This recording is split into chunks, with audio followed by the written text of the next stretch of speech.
নবী একটা সেকেন্ডের জন্য বেজার হয় নাই, বরং আল্লাহর নবী সহিহ মুসলিমের কিতাবু ফাযাইল ওয়া সাহাবিন নবী বাবু ফাদাইল ওয়াসাল কারনি, বাবের ভিতরে নবীজি ডেকে বলেন, ওমর রে, যদি কোনোদিন আমার ওয়াসাল কারনির দেখা পাও, আমার ওয়াসাল কারনির কাছ থেকে তুমি মাগফিরাতের দোয়া চেয়ে নিও। আমার ওয়াসাল কারনির দোয়া করতে দেরি হবে, ওমর রে, আমার আল্লাহ ক্ষমা করতে দেরি করবে না। ওমর রে, আমার গুনাহগার উম্মতের জন্য আমার ওয়াসাল কারনিকে দোয়া করতে বইল। আমার ওয়াসাল কারনি দোয়া করবে, কিয়ামতের ময়দানে আমার ওয়াসাল কারনির সুপারিশে বনি মুদার আর বনি তামির গোত্রের যে পরিমাণে ছাগলের যেই পরিমাণে লোম, কোন কোন বর্ণনা এরকম আসছে, ছাগলের যেই পরিমাণে লোম আছে সেই পরিমাণে গুনাহগার উম্মত কিয়ামতের ময়দানে ওয়াসাল কারনির সুপারিশে আল্লাহ জান্নাতি বানাই দেবে। হ্যাঁ হইছে না? আরো জোরে, আরো জোরে। আল্লাহ আল্লাহ আল্লাহ, কত বড় দামি ছিলেন একটু চিন্তা করেন। জীবনে রসুলের দর্শে একদিনও বসেননি। মায়ের সেবার জন্য আল্লাহ তাকে এই দাম দিয়েছেন। আল্লাহ রসুল কোনদিন বেজার হন নাই। শুধু মার খেদমতের জন্য আল্লাহ নবী তার জন্য দোয়া করে দিয়েছেন। আরে নবীর উম্মতের বাগানের ভিতরে এমন এক গোলাপ ফুল ওয়াসাল কারনি ঝরে জঙ্গলে ঘুরে বেড়াইতো, পাগল ছিল দুনিয়ার না, আল্লাহ তার রসুলের পাগল। ও মুহতারাম উপস্থিতি, আজকে যারা মাকে বৃদ্ধাশ্রমে পাঠায়, বাবাকে বৃদ্ধাশ্রমে পাঠায়, ওদেরকে সমাজ থেকে জুতা দিয়ে পিটাই আলাদা করার দরকার। কথা বলে ঠিক না?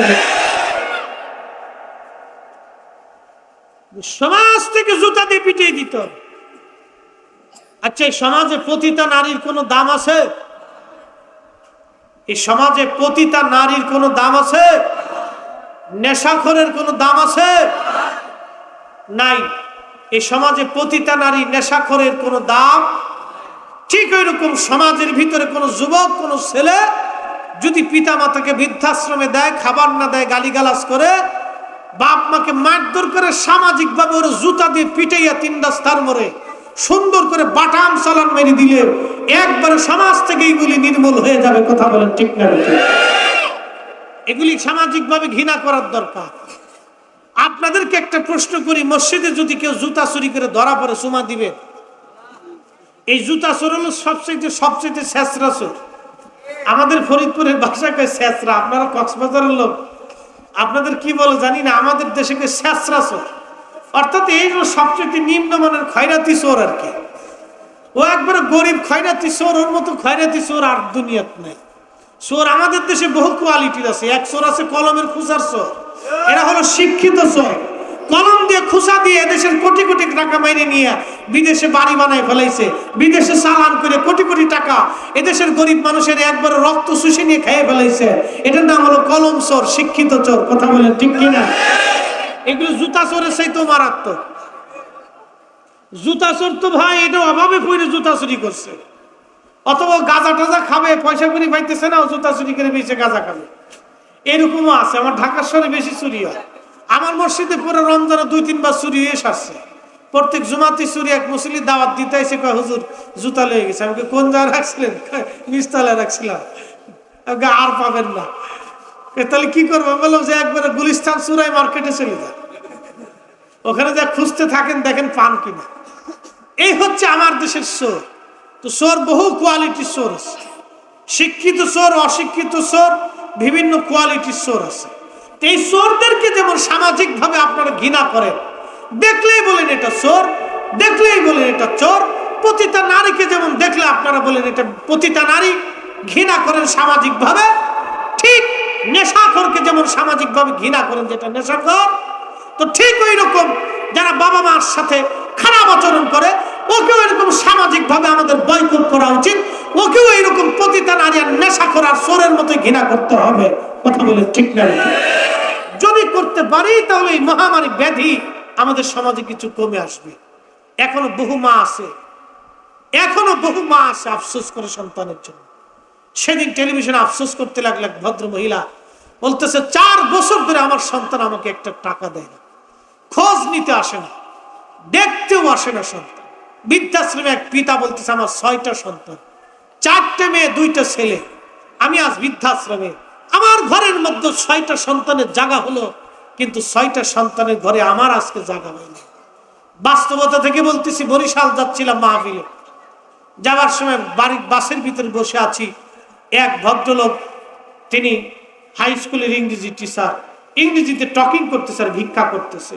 আল্লাহর কসম করে বলি মাহফিল সাক্ষী, আমার জীবনের একবারে বাস্তব আজ আপনাদেরকে শোনাচ্ছি। লোকটা ভিক্ষা করতেছে, অনর্গল ইংরেজিতে ভিক্ষা চায়। কলেজ ভার্সিটির ছেলেরা হাসি তামাশা করতেছে, তাই আমি বললাম যে তো হাসি তামাশার বিষয় না। বৃদ্ধ লোক বিপদে পড়ে আসছে, পিছনে ডাক দিলাম, বাবাজি এদিকে আসেন। বললাম বাবা আপনি এডুকেটেড পারসন, ভিক্ষা করতেছেন কারণ কি, আর ইংরেজিতেও ভিক্ষা চান? বলে বাবা ইংরেজিতে চাইলে মানুষ যদি 2টা টাকা বেশি আমাকে দেয়। আমি বললাম বাবা শিক্ষিত মানুষে ভিক্ষা করেন কেন? লোকটা চোখের পানি ছেড়ে দিয়ে বললো বাবা আমি হাই স্কুলের ইংরেজি টিচার ছিলাম, আমি আজকে ভিক্ষা করবো আমি নিজে জানতাম না। আমি বললাম কারণ কি মুরব্বী, বলবেন কি? হাই স্কুলের ইংরেজি টিচার হওয়ার পর আপনি কেন ভিক্ষায় নেমে গেলেন? এই জন্য সন্তানকে মানুষের মতো মানুষ বানান, সন্তানকে আলেম বানাইতে হয়, আবেদ বানাইতে হয়। আপনারা অনেক সময় সন্তানদেরকে টেডিট বানাইতে চান।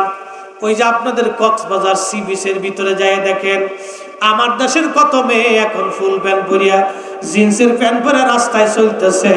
এইগুলি যারা বিয়ে করবে তার কপালের উপরে ঠাডা পড়িয়া যাবে। এই যুবকরা কথা বলো, ঠিক না বেঠে?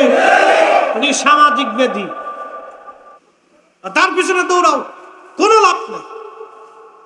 বন্ধুত্ব করলে আল্লাহর ওলিদের সাথেই করতে হবে, যাদের সাথে করলে দুনিয়া আখিরাতে নাজাতের ফাসলা হবে, আমরা তাদেরকেই ভালোবাসবো। কথা বলেন ঠিক না বেঠে? মুজাদ্দিদ আল ফিসানি মুজাদ্দিদ হয়েছে আকাইদে আহলে সুন্নাত ওয়াল জামাতের ভিতরে থেকে। ইমানের কথা বলতে বলতে এই পর্যন্ত আসছি। আহা, আমি মুজাদ্দিদ আল ফিসানির জীবন আপনাদেরকে শোনাইলাম কেবলমাত্র একটু পাঠ, আরো অনেক ঘটনা ওনার জীবনে আছে। বলতে গেলে রাতের পর রাত চলে যাবে, দিনের পর দিন চলে যাবে। বাপ, ওনাদের ইতিহাস আমাদের জানা দরকার। কি কথা কর না কেন? ওনাদের কথা শুনলে ভালো লাগে? নাচতে হয়ে গেল না? ভালো লাগে? ভালো যদি লাগে তাহলে বুঝবেন যে আল্লাহর ওলিদের প্রতি আপনার মহব্বত আছে। আর যদি না না কিসে কাহিনী শোনার জন্য কি আইসি নাকি? কিসে কাহিনী শোনার জন্য আসেন না তো আল্লাহকে জিজ্ঞেস করেন, আল্লাহ এত বড় ঘটনা ঘটাইছো কেন? ওই সময় তো কোটি কোটি মুসলমান ছিল, কেউ তো সম্রাট আকবরের বিরুদ্ধে পারে নাই, জাহাঙ্গীরের বিরুদ্ধে পারে না, তো ওনাকে আল্লাহ দিল কেন? আপনার আল্লাহ কেন পাঠাইছেন? আপনার মৌলভী সাহেবকে কেন দিয়েছেন আল্লাহ? কোন কেন দিলেন না? কিসে না, এগুলো আল্লাহ নিজে ঘটাইয়া উম্মাকে শিক্ষা দিয়েছে। আমার বান্দারা, তোমরা তাদের পথে চলো, তাদের রাস্তায় চলো। ইহদিনাস সিরাতাল মুস্তাকিম সিরাতাল্লাযীনা আন'আমতা আলাইহিম। কোরআন বলে চালাও সে পথে, যে পথে তোমার প্রিয়জন গেছেন চলি। আন'আমাল্লাহু আলাইহিম মিনান নাবিয়্যিন ওয়াস সিদ্দিকিন ওয়াস শুহাদাই ওয়াস সালিহিন। কোরআন বলে আমি নিয়ামত দিয়েছি নবীদের উপরে, সিদ্দিকদের উপরে, শহীদদের উপরে, আমার ওলিদের উপরে। তোমরা আমার ওলিদার নিয়ামত প্রাপ্ত, তাদের পথেই তোমরা চলবে, তাদের মতেই চলবে, তাদের রাস্তাতেই চলবে, তাদেরকে ভালোবাসবে, সিলসিলাভুক্ত হবে, মানহাজভুক্ত হবে, তাদের পক্ষে কথা বলবে, তাদের মহব্বত নিয়ে থাকবে। কোরআন বলে তোমরা তাদের পথে চলো, কোরআন বলে তাদের পথে চলো, আল্লাহ বলে ওলির পথে চলো, মোল্লা বলে ওলির পথে চলো না। আল্লাহটাই মানতে হবে, মোল্লাটা বাদ দিতে হবে। কথা বলে ঠিক কিনা? সহজ হিসাব, হিসাব একবারে সহজ। আরে হুজুর গাউসে পাক উনি খারিজি না সুন্নি? না আসতে কইলেন যে হুজুর গাউসে পাক খারিজি না সুন্নি? খারিজি না সুন্নি? খালি সুন্নি? হাই সুন্নিয়তের ইমাম ছিলেন উম্মা, ঠিক কিনা? কেমন ইমাম? আল্লাহু আকবার। মুরাকাবায় বসে লৌহে মাহফুজের পৃষ্ঠা উল্টাইতে সুবহানাল্লাহ বলবেন না? আমি লিখিনি, মোল্লা আলী কারি মাক্কি, আজ থেকে 400 বছর আগের মুজাদ্দিদ আল ফেসানি সেরহিন্দি যখন ভারত উপমহাদেশে দ্বীনের খেদমত করেছে, মোল্লা আলী কারি মাক্কি তখন মক্কাতে দ্বীনের খেদমত করেছে। দুই প্রান্তরে দুইজন মুজাদ্দিদ। শুনে যান, ইতিহাস জানার দরকার। উনি ইমামুল হারামাইন ছিলেন, দুই হারামের ইমাম।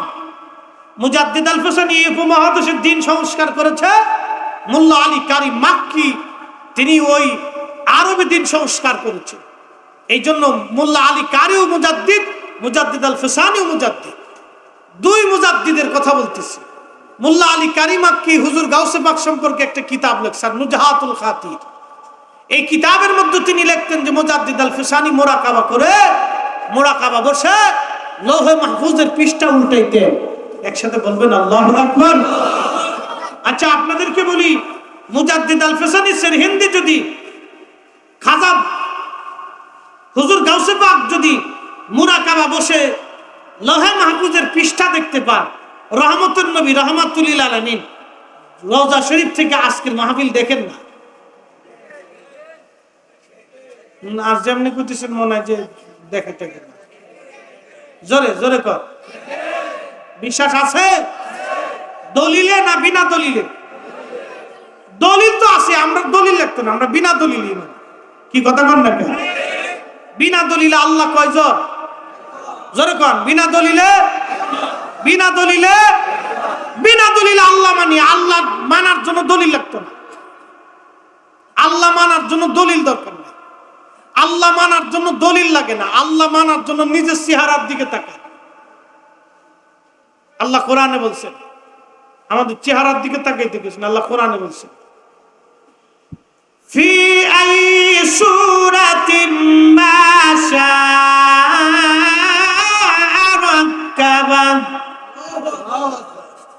আমি যেইভাবে সূরত চাইছি তোমার সেইভাবে বানাইছি। আল্লাহ বোঝার জন্য আপনাদের সবার দিকে দিকে তাকান।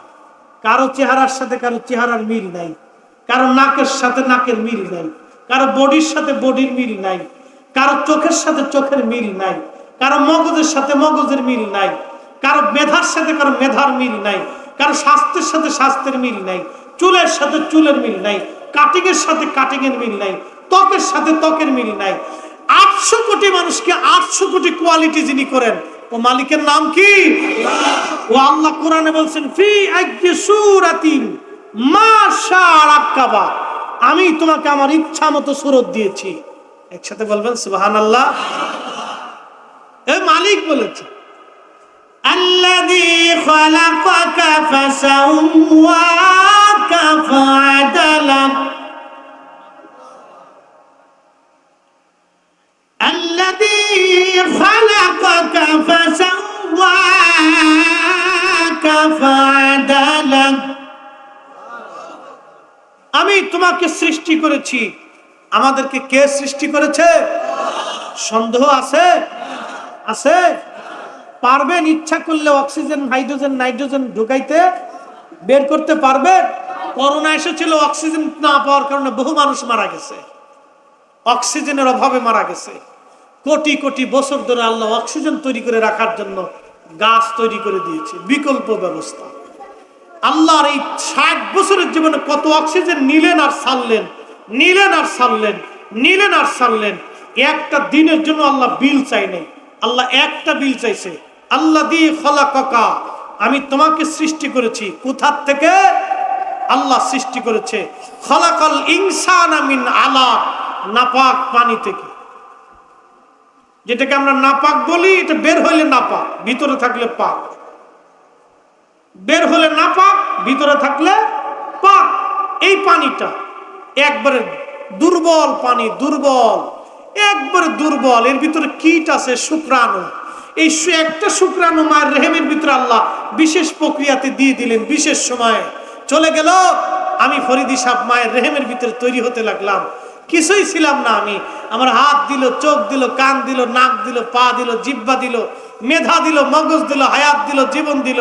সূর্যের আলো দিল, গাছ দিল, তরু দিল, লতা দিল, পাতা দিল, মাছ দিল, ঘাস দিল, খাদ্য দিল, গরু দিল, দুধ দিল, কত কিছু দিল। এখন এটি পাওয়ার পরে আল্লাহ তোর চিনি না। ইস, কি অহংকার ফরিদ সাহেবের! ফরিদ সাহেবের কি অহংকার, কি দেমাগ ফরিদ সাহেবের! আল্লাহকে কাজ হবেন না।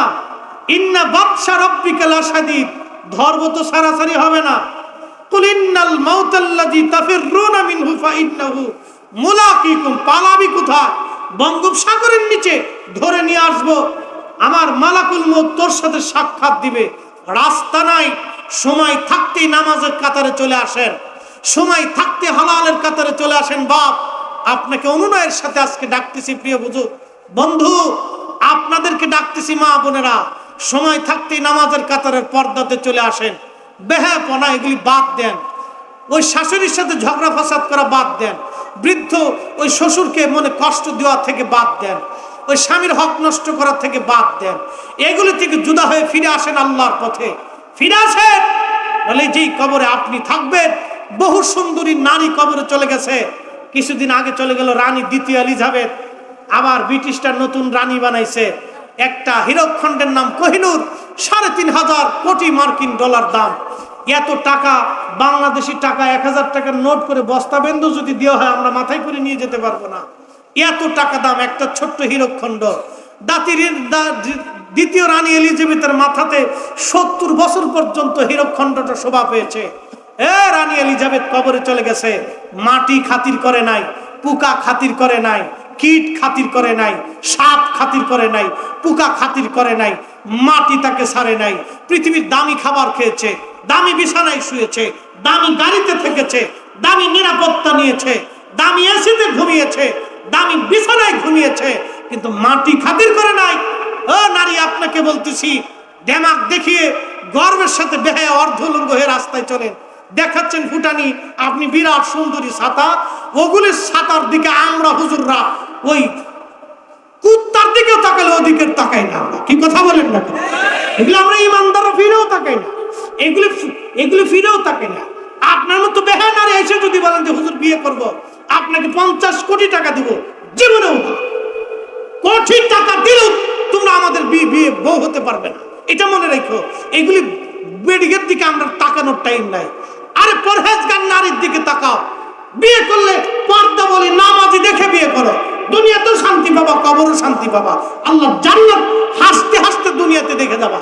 কথা বলেন না? বুঝেন না? বুঝে তারপরে যাবে। সোলা কলার দাম কি আছে বাজারে? ওটা মাসি বউ করে কি দাম আছে বলুন তো? জান্নাতে আল্লাহ পাক এমন হুর আপনাকে, এমন স্ত্রী আপনাকে দিবে, যে স্ত্রীরা পৃথিবীতে থুতু ফেলাবে, সারা পৃথিবীর সুগন্ধে সরে যাবে। তাদের থুতুই যদি এত সুন্দর হয়, তো তাদের শরীরটা কত সুন্দর। সুবহানাল্লাহ কি আসতে না হয় না? আরো জোরকে। তাদের থুতু পৃথিবীতে পড়লে পৃথিবীময় সুঘ্রাণময় হয়ে যেত। তো থুতুই যদি এত দামি হয়, তো তাদের শরীরটা কত দামি। আমি জান্নাতের এত সুন্দরী নারী বাদ দিয়ে তোমার মতো অর্ধলঙ্গ বেহায়া বেড়ির জন্য পাগল হবো নাকি? এত পাগল আমারে পাইছ? মোহতারাম উপস্থিতি, আপনাদেরকে বলতেছি, এগুলি হলো আমাদের ওয়াজ, বুঝে বাড়ি পর্যন্ত নিয়ে যাওয়া। ও মালিকের দিকে ফিরে আসে, যে রাব্বে করিম আপনাকে সামান্য কীট থেকে সৃষ্টি করেছেন, কিছুই ছিলাম না, আল্লাহ আপনাকে সব দিয়েছেন। আল্লাহ বিল চান না, টাকা চান না, পয়সা চান না, সোনা চান না, দানা চান না, একটা জিনিস চান, লাইন শাকারতুম লাযীদান্নাকুম ওয়া লাইন কাফারতুম ইন্না আযাবি লাশাদীদ। বান্দা শুকর করবা, করো, নিয়ামত বাড়াবো, যদি না করো কঠিন শাস্তি তোমাকে দেব। ওয়াশকুরুলি, তুমি আমি আল্লাহর শুকর করবে, ওয়ালা তাকফুরুন, বেঈমানি করো না বান্দা, বেঈমানি করো না। বলে শুকর কি? মুয়াজ্জিন আযান দিয়েছে হাইয়া আলাস সালাহ, আপনাকে নামাজ পড়ে নিতে হবে, এটা হলো শুকরিয়া। যখন মালিক আপনাকে নামাজের দিকে ডেকেছেন, তখন আপনি দোকান বন্ধ করে দিবেন। কিন্তু বড় আফসোস, আমার দেশের দোকানদারের দোকান তখনও খোলা থাকে, নামাজের রক্ত চলে যায়, জোহর গেল, আসর গেল, মাগরিব গেল, এশা গেল, তারপরেও আল্লাহ তার রিজিক বন্ধ করে দেন নাই। আল্লাহ দেখে বান্দা তওবা করে ফিরে আসে কিনা। সময় থাকতে হুঁশিয়ার হন। আজান দিবে, শাটার বন্ধ হবে, আজান দিবে, ঘর তালা মারবে, আজান দিবে, ব্যবসা বন্ধ হবে। আগে নামাজ, পরে বাকি কাজ। আল্লাহ তৌফিক দিন, সকলে বলেন আমিন। এসেছেন যত নবী সকলের ইমাম, সালাম নবী তোমায় হাজারো সালাম।